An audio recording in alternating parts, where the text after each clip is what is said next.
Ani Luangani Lucas Odonga Nyamusi. I'm a resident of Migori County, and I am happy for you to have paid me a courtesy call. I want to say welcome. Thank you so much. First of all, I want to say kudos to the President for having withdrawn the finance bill and for having bowed to pressure. Politically, he has done it at a wrong time, because he has shown that he's not somebody who can listen to the voice of the people, which is the voice of God. How I wished that he could have done what he did yesterday, say just after, by Tuesday last week, so that all the unnecessary deaths would not have occurred. It has also shown that the government is insensitive to the people of Kenya. And you know, the voice of people is the voice of God. However, I want to appreciate him. Though it came late, it is in good taste, because at least the economic pinch is now going to be delayed. We shall be as we are.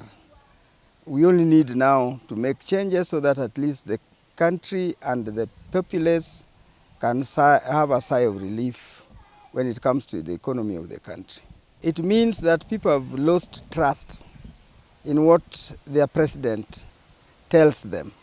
Because if you remember, by evening on the day of the strike, the mood, the body language, his statement, what he did was a bit an improvement. I mean, he improved on what he did by yesterday. But still, the body language did not show a person who is really condemning the brutality that was meted on the people by the police.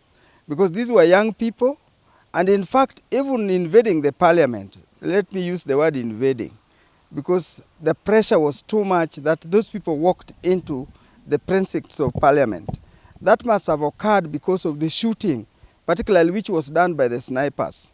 So, you know, that, in religious terms, they say the blood of the martyrs is the seed of the church. So, naturally, if you attack an innocent, unarmed group of people, worse the youth, then you expect them to react violently. And I think that is what caused all that mayhem. So the fact that he did what he did, it came a little bit too late. Now, why should people continue to go on? Those are the very serious mistakes. Because number one, it exposed the nation and the government of Kenya as having failed. Because the failure was being mentioned by none other than number two. The other thing I would wish to say is that it can expose us very badly to our enemies. Because now, it is an indication, you know, it is an open revelation that our National Intelligence Service is incompetent.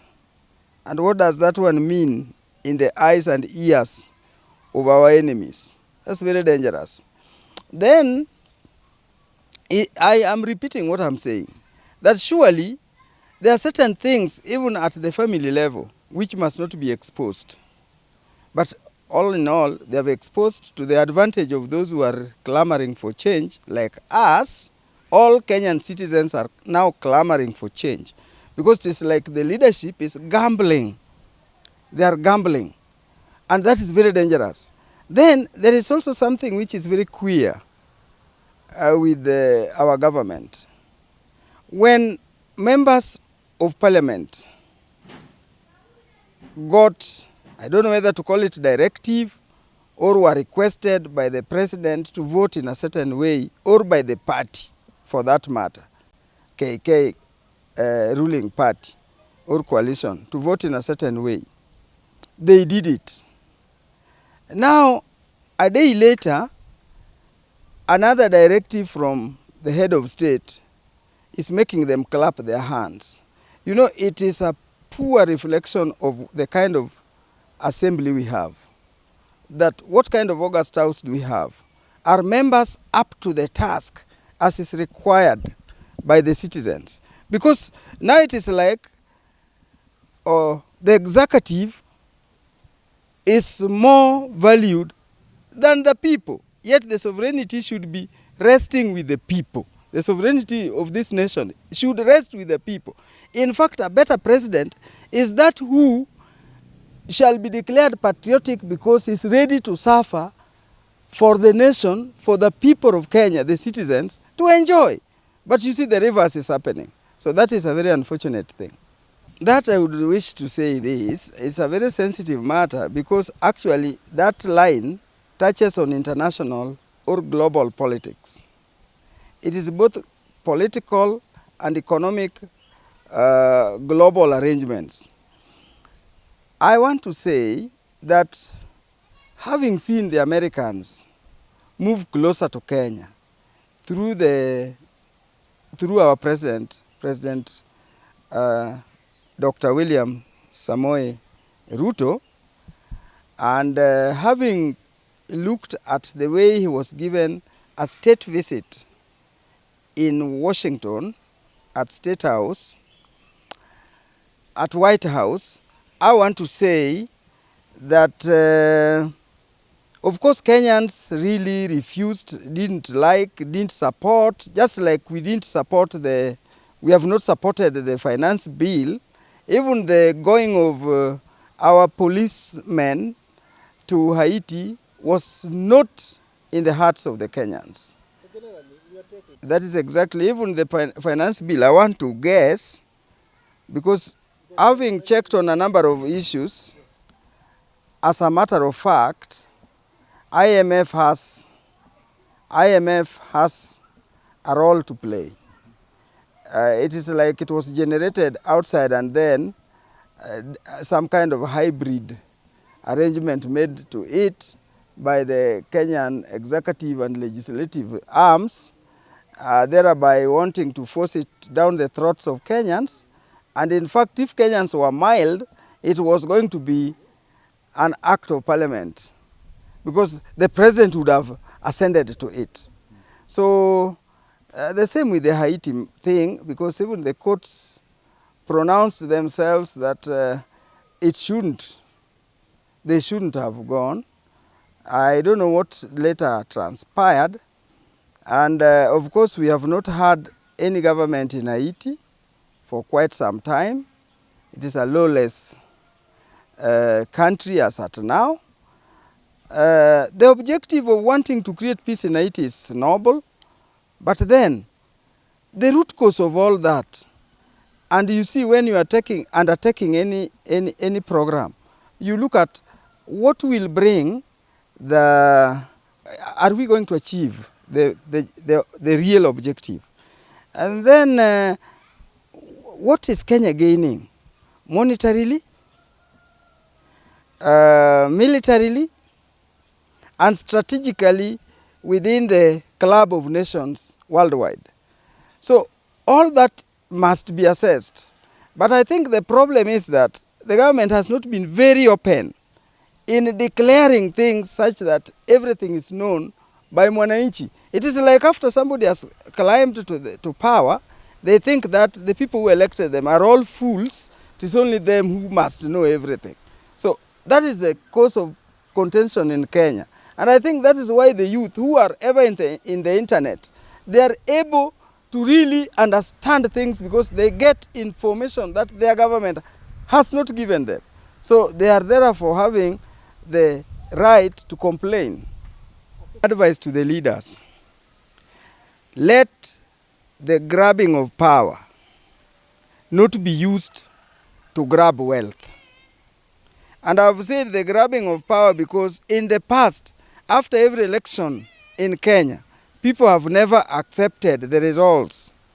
It appears as if elections are there to hoodwink citizens that we are democratic, but at the end of the day, there is an arrangement on who takes it, whether the citizens want it or not. So that grabbing of power, or the attitude that power is grabbed, then you see those who have taken power, again, grabbing wealth. Hence, serious, terrible corruption in this nation. In fact, the political elite have turned politics into a major business activity. So that is what is annoying Kenyans. Kenyans, this is what I would tell my leaders, that all the leaders, don't go for wealth. Don't go out to enrich yourself.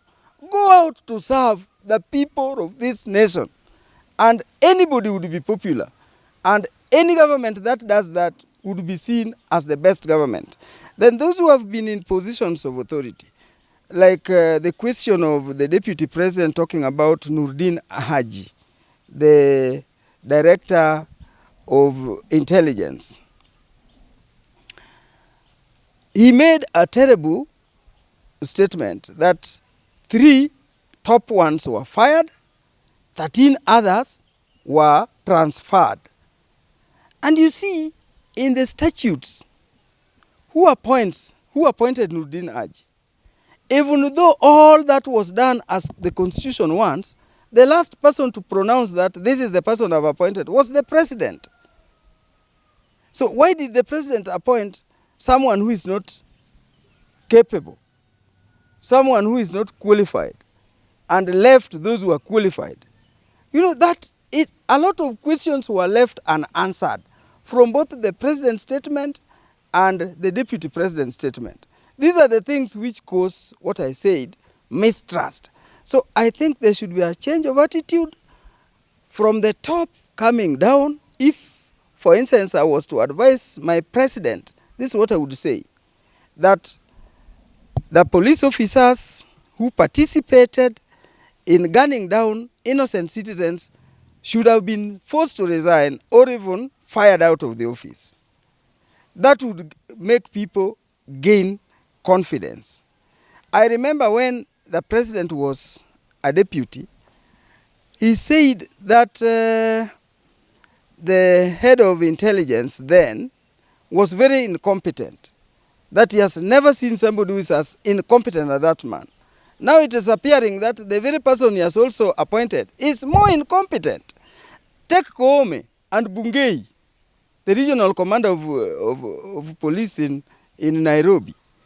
Is also very incompetent. You cannot, for instance, make people walk into the church and shoot people.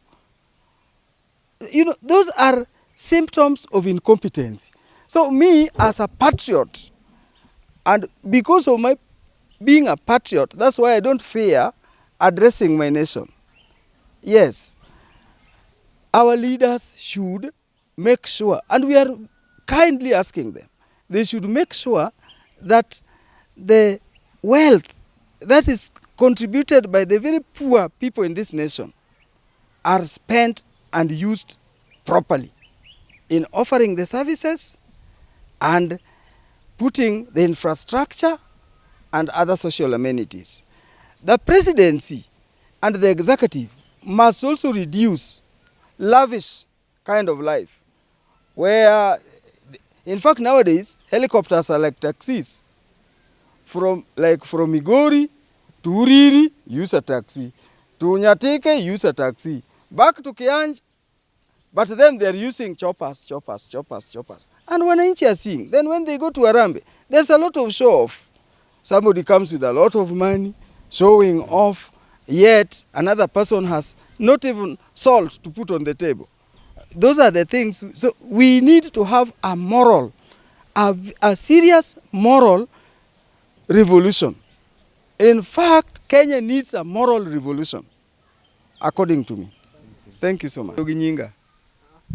Okay.